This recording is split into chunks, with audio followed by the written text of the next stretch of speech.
നമസ്കാരം.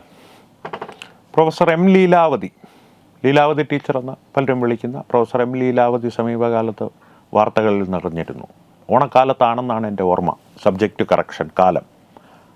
ഗാസയിൽ ഭക്ഷണപാത്രം നീട്ടി നിലവിളിക്കുന്ന കുഞ്ഞുങ്ങളുടെ ചിത്രം കാണുമ്പോൾ എനിക്കൊരു വറ്റ് ചോറ് പോലും എൻ്റെ തൊണ്ടയിൽ നിന്നിറങ്ങില്ല എന്നോ മറ്റുള്ള ഒരു പ്രസ്താവന പ്രൊഫസർ എം ലീലാവതി നടത്തുകയും അത് വാർത്താമാധ്യമങ്ങളിൽ വളരെയധികം പ്രാധാന്യത്തോടുകൂടി പ്രസിദ്ധീകരിക്കപ്പെടുകയും ചെയ്തു. അതിന് പിന്നാലെ ഉണ്ടായ സംഭവങ്ങൾ ഏറെ രസകരമായിരുന്നു. കാരണം നടക്കാത്ത സൈബർ ആക്രമണം, ലീലാവതി ടീച്ചർക്ക് നേരെ സൈബർ ആക്രമണം ആര് നടത്തി? അതിന് വ്യക്തമായ ഉത്തരങ്ങളില്ല. ആ സൈബർ ആക്രമണം നടക്കുന്നു. ഗാസയെ പിന്തുണച്ചതിൻ്റെ പേരിൽ ലീലാവതി ടീച്ചർ വിമർശന വിധേയയാകുന്നു. അപ്പോൾ ലീലാവതി ടീച്ചർ പുറത്തു വന്ന് പ്രസ്താവന ഇറക്കുന്നു. ഇത്തരം വിമർശനങ്ങളൊന്നും കൊണ്ട് ഞാൻ പേടിക്കില്ല, ഞാനിതൊക്കെ കണ്ടും അതിനെയൊക്കെ നേരിട്ടും തന്നെയാണ് ഇവിടം വരെ എത്തിയത്. ഒരുപാട് അനുഭവ സമ്പത്തിനുടമയുമാണ്. അതുകൊണ്ട് തന്നെ ഇതൊക്കെ കടന്നാണ് ഞാനിവിടെ എത്തിയതെന്നുള്ള ലീലാവതി ടീച്ചറുടെ പ്രസ്താവന നമ്മൾ അംഗീകരിച്ചേ മതിയാവും. ശരി, അങ്ങനെ ആയിക്കോട്ടെ. കാരണം ഈ സൈബർ ആക്രമണം നടത്തുന്നത് ഗാസയിലെ ഹമാസ് എന്ന ഭീകരവാദ പ്രസ്ഥാനത്തിനെ എതിർക്കുന്നവരായിരിക്കണമല്ലോ ഈ സൈബർ ആക്രമണം നടത്തിയിട്ടുണ്ടെങ്കിൽ നടത്തേണ്ടത്.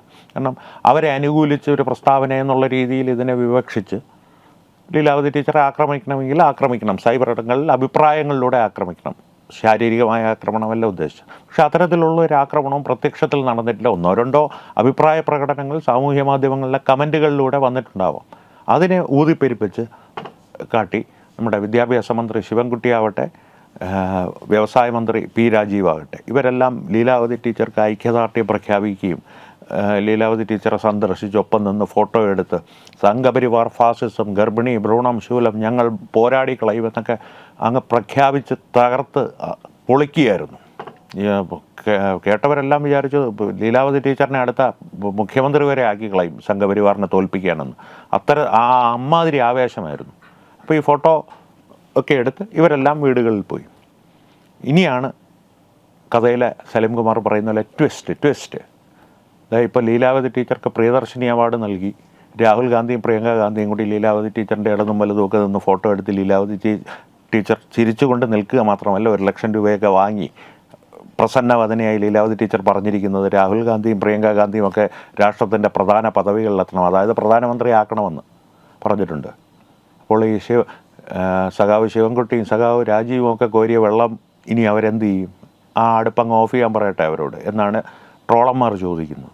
എന്നാലും എൻ്റെ ലീലാവതി ടീച്ചറെ 1 ലക്ഷം രൂപയുടെ ഒരു പ്രിയദർശിനി അവാർഡിന് വേണ്ടിയിട്ട് രാഹുൽ ഗാന്ധിയെ പിടിച്ച് പ്രധാനമന്ത്രിയാക്കുന്ന ഒരു ചതി ടീച്ചർ ഞങ്ങളോട് ചെയ്യുമെന്ന് ഞങ്ങൾ വിചാരിച്ചില്ല എന്നാണ് വേറൊരു വിഭാഗം ട്രോളന്മാർ പറയുന്നത്.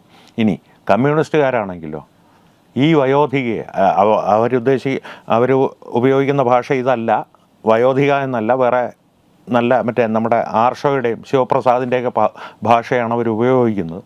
ഈ വയോധികയാണോ ഞങ്ങളുടെ സഖാവ് ശിവൻകുട്ടിയും രാജീവ് സഖാവും ഒക്കെ പോയി കണ്ട് സംരക്ഷിക്കുമെന്നും അഭിപ്രായ സ്വാതന്ത്ര്യത്തിന് എന്ത് വില കൊടുത്തും ഞങ്ങൾ ലീലാവതി ടീച്ചറെ സംരക്ഷിച്ച് പിടിക്കുകയും സംഘപരിവാറിനെ തോൽപ്പിക്കുകയും ചെയ്യുമെന്നൊക്കെ ഉറക്കെ പ്രഖ്യാപിച്ചതുമെന്നൊക്കെ ചോദിച്ച് അവർ കരച്ചിലാണ്. ഇനി 1 ലക്ഷം രൂപയുടെ ഒരു അവാർഡാണെങ്കിൽ നമ്മുടെ മുഖ്യമന്ത്രിയോട് പറഞ്ഞിരുന്നെങ്കിൽ ഏത് തരത്തിലുള്ള അവാർഡ് വേണമെങ്കിലും, ഇല്ലെങ്കിൽ പുതിയൊരു അവാർഡ് തന്നെ സൃഷ്ടിച്ച അദ്ദേഹം തരില്ലായിരുന്നോ എന്നാണ് കമ്മ്യൂണിസ്റ്റുകാരിലെ സാമൂഹ്യ നിരീക്ഷകർ ചോദിക്കുന്നത്. അപ്പോൾ എന്തായാലും ലീലാവതി ടീച്ചറെ കമ്മ്യൂണിസ്റ്റുകാരോട് ചെയ്തത്, ഗാസയിലെ കുട്ടികളുടെ കാര്യം അവിടെ നിൽക്കട്ടെ, അത് ഉടനെ അങ്ങ് ലീലാവതി ടീച്ചർ ഓണത്തിന് സദ്യ കഴിച്ചില്ല എന്ന് പറഞ്ഞിട്ട് അതുടനെ ഒന്നും പരിഹരിക്കപ്പെടില്ല. കാരണം ഗാസയിലുള്ളവന്മാരുടെ അമ്മാതിരി കയ്യിലിരിപ്പാണ്. പക്ഷേ ലീലാവതി ടീച്ചറുടെ കാര്യത്തിലേക്ക് വന്നു കഴിഞ്ഞാൽ കേരളത്തിൽ കമ്മ്യൂണിസ്റ്റുകാരോട് ലീലാവതി ടീച്ചർ ചെയ്തത് വല്ലാത്തൊരു ചെയ്തായിപ്പോയി. ഇപ്പോൾ അവന്മാർക്ക് അരി തൊണ്ടയിൽ നിന്ന് ഇറങ്ങില്ല എന്നുള്ള അവസ്ഥയാണ്. ഒരു പറ്റ അരി ഇറങ്ങുന്നില്ല, എന്നാലും എൻ്റെ ടീച്ചറെ എന്ന് വിളിച്ച് വായും പൊളിച്ചിരിപ്പാണ് എന്നാണ് അരമന രഹസ്യം അങ്ങാടിപ്പാട്ട്. നമസ്കാരം.